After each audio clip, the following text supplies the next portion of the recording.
Hi everyone, and welcome to another video. And today I have with me the Nissan MAXIMA. I don't know how many of you know the Nissan MAXIMA, but this car is really unique in so many aspects of it. I can say about anything in this car is unique, for the best or for the worst, but it's just unique. And I go through around this car and tell you a few things about it. I've had it for about 3,000 miles, which is about roughly 5, 6, 7, I can't be sure, kilometers. And I'll share with you my thoughts, how I feel about it. So the first thing about it, that this car, this version, is the better version, the higher version, the higher level above the Sentra, the Nissan Sentra, which is kind of a pretty good car. It has, if I can remember correctly, 1.8 liter of engine and another version of 2 liters. Now this version, this car is really strong, because it's kind of an American car. It's a car for the American market. What does it mean? It means a lot of things, but the main thing is that it has a big engine. You can basically say anything about it. I mean, you see this car and all you see is just a family car. Maybe someone who's a big manager, maybe, if you know something about it. But you can't tell from any aspects from this car that this one has 300 horsepower and a huge engine, which is a 3.5 liters. It's huge. It's not something you see in this country every day, but I guess around the world some cars may be bigger, but this one is one of the biggest for a family car, or should I say manager's car. I'll open up the front trunk and I'll show you the engine. And here is the plastic that opens it.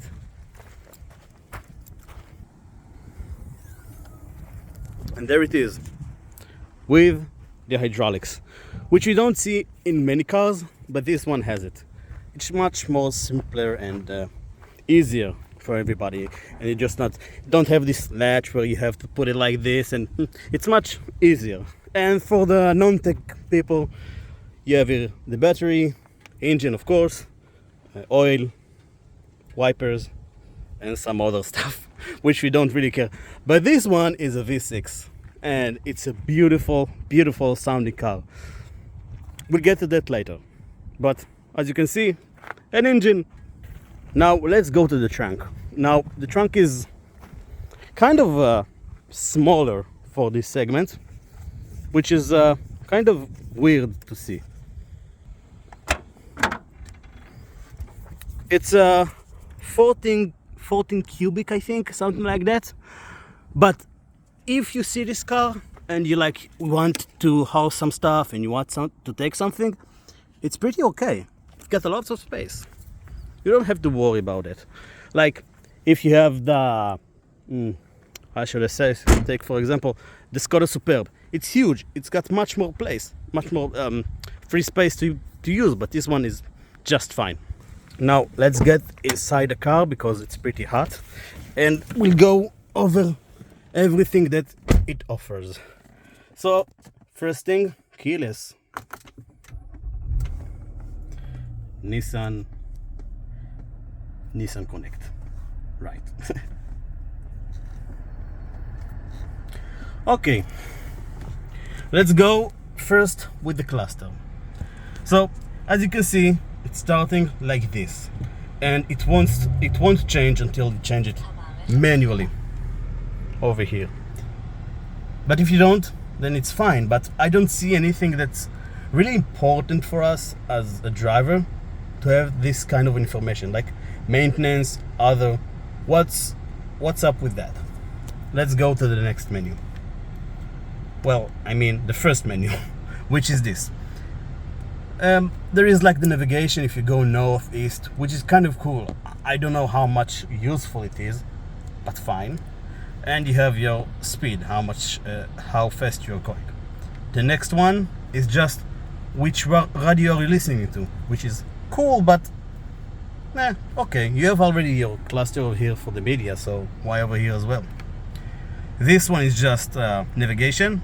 Again, cool, but I don't see it so practic that you have to put it like in the main one. Drive computer, average driving, stuff like that. Now this car is an average of 1 liter per 10 kilometers, which is not so good.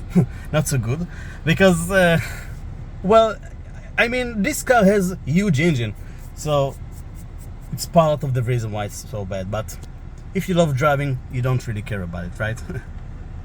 Here is the fuel economy, as you can see, the average. Driving aids. This car has technology to keep the space behind the car that's in front of you. Let's say you're driving in a traffic jam, and you put the cruise control. It stays behind the other car.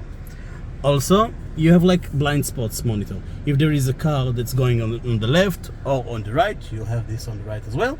Then it just tells you that there is someone. You can either use this one, like the driving aid in the cluster, or if there is car moving by, you can see it in orange. So it's either way for you.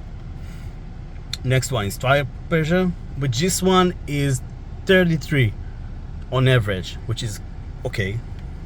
Next one.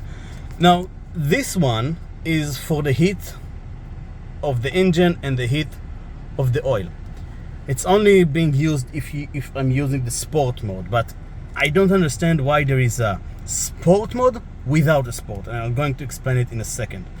The next menu is just warnings and settings. There are a lot of settings to change: driving assistance, blind spots, customize, vehicle settings, everything you can think about, you have it over here. Now again, I'll be back to the sport mode.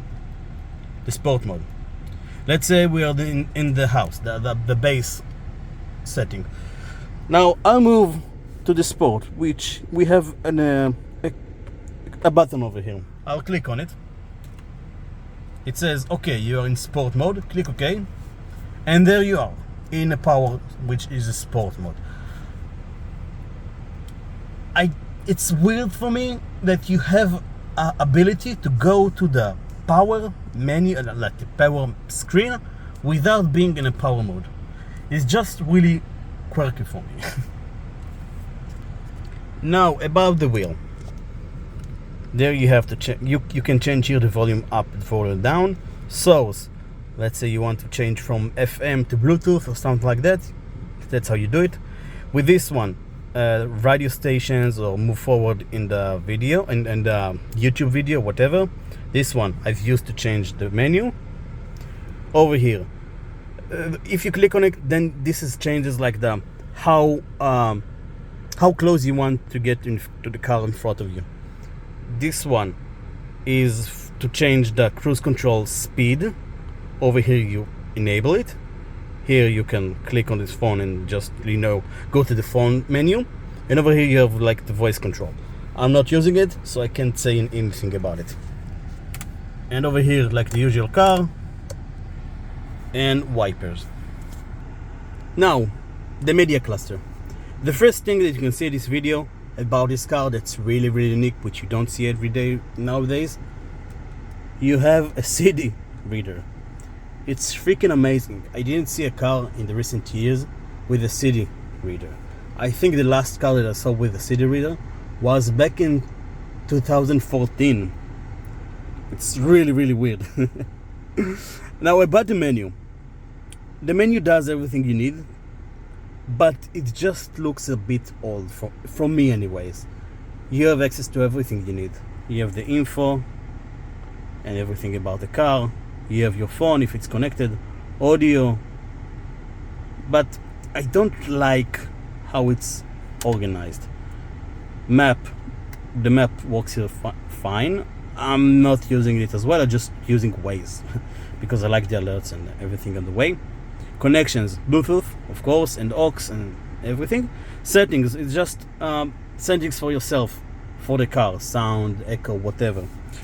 About the changing, now there is this wheel which being used. If I put it like this, hopefully you see everything, I can move it like that. See? Now the idea behind it is to make it easier for you. You can either way use the touch screen, you can use the dial, or you can use some parts of it here in the source, let's say, or changing in menus.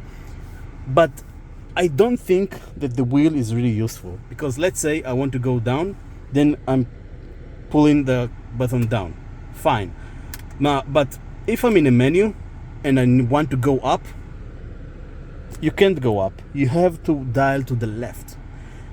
And fine, I do understand the idea behind it, but let's say I'm in the audio, right? And over here I can change the stations. If I want to go up, I can't push it up, because you have to pull all the way left. You see, it's kind of messy, because in every menu it's different. It's really weird. It's kind of quirky.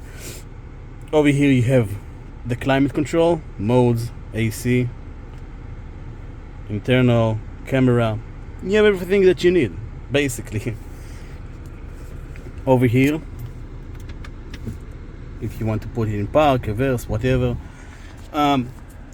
you can use USB, aux, and Type-C, and you have a lot of space down there as well. You can push a whole hand in there, I think. It's nice, but it's not really useful, because if you have a cable, then you cannot close it, unfortunately. See? So, fine, maybe you can just use it while open. 2 cup holders, heating seats, low and high, sport mode, which you've already saw, and off tracking mode.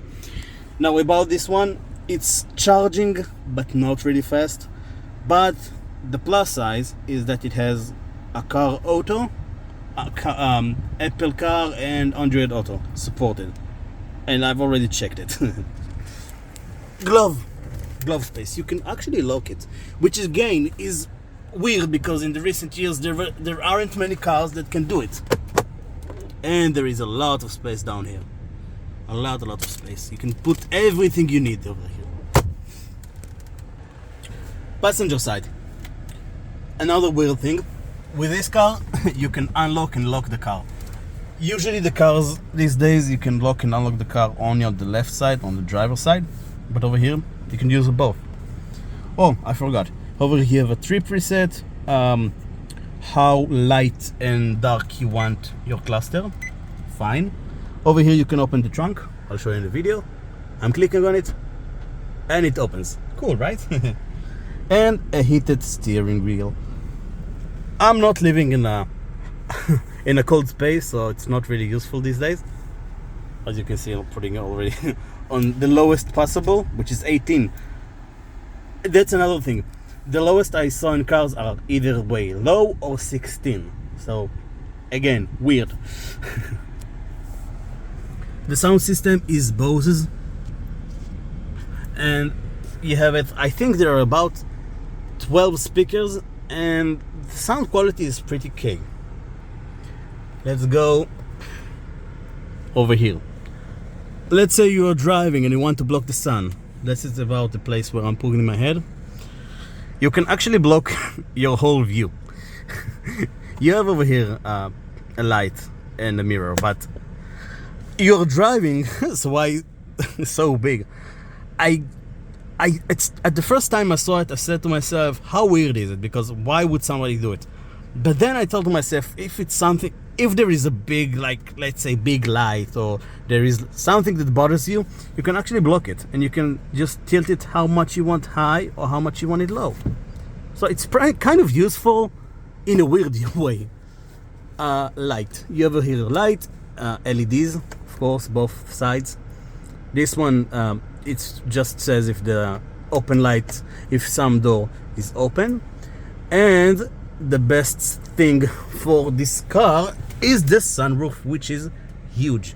Let me turn it up. See how big it is? Beautiful, huh?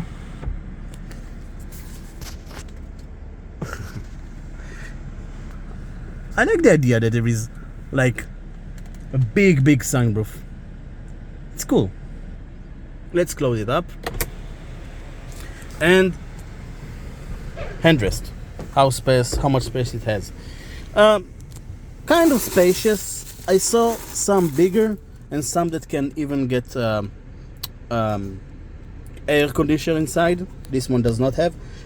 And also you have power outlet over here, which I think is kind of weird, because if you ask me, I would like to have the power outlet out here. The driver seats are really comfortable. I like it over here. It's just that some places are plasticky, like let's say this one. It's looking nice, but it's plastic. Over here it's soft, kind of soft, plastic. Down there, plastic. Now, about the buttons, they're looking really weird. They're like a camel toes. And this design has been around for like 7 to 8 years, which is why? Change it a little bit. It's just too weird right now. But let's go to the passengers' seats, shall we?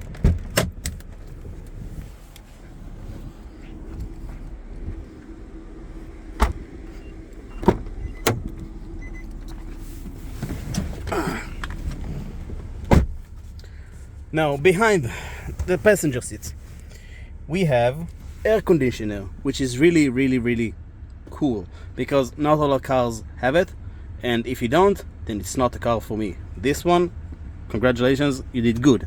You can also charge your phone via Type-C or USB or both. You have space over here, some space over here.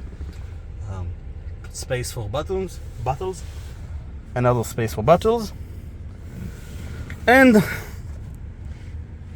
that's how a Maxima looks as a passenger. It's really comfortable, but the only thing that's really annoying is how low the ceiling is. I mean, my head is about this tall, which means I have like, see, I have almost no space. Now, I'm not so tall guy, but if I was more than average, then I wouldn't have so much space to work with. Because it's an American car and it's got huge engine, let me show you why I like it so much. Let me shut it down and turn it up again. Then you'll hear how good this engine sounds.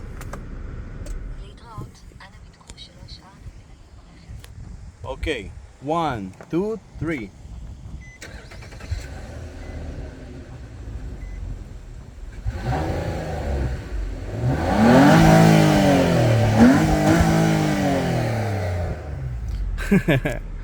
This car is really cool.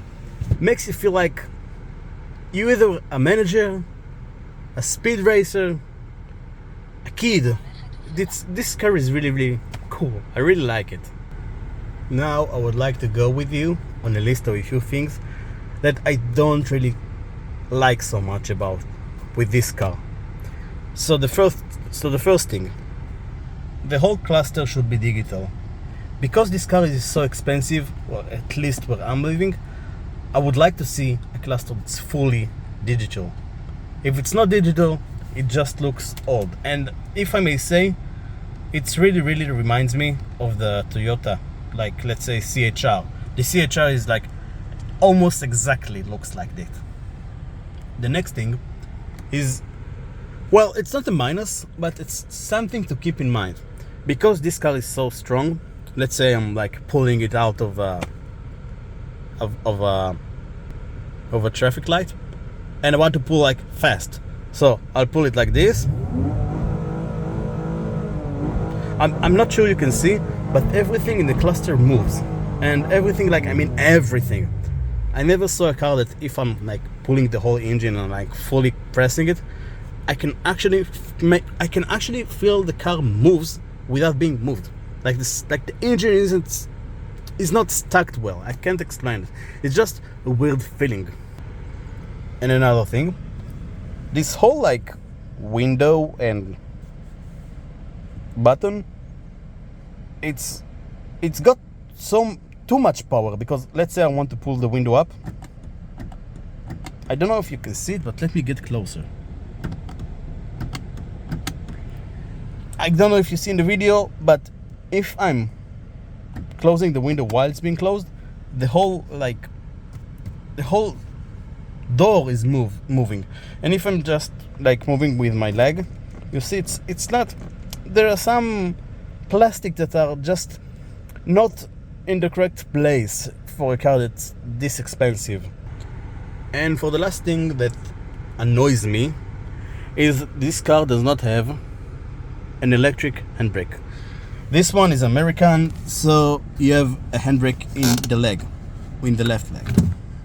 It's cool, but I don't like driving without an electric handbrake, because let's say there is a traffic jam, you would like to stay and not press the brake all the way. You want like to have your legs lifted.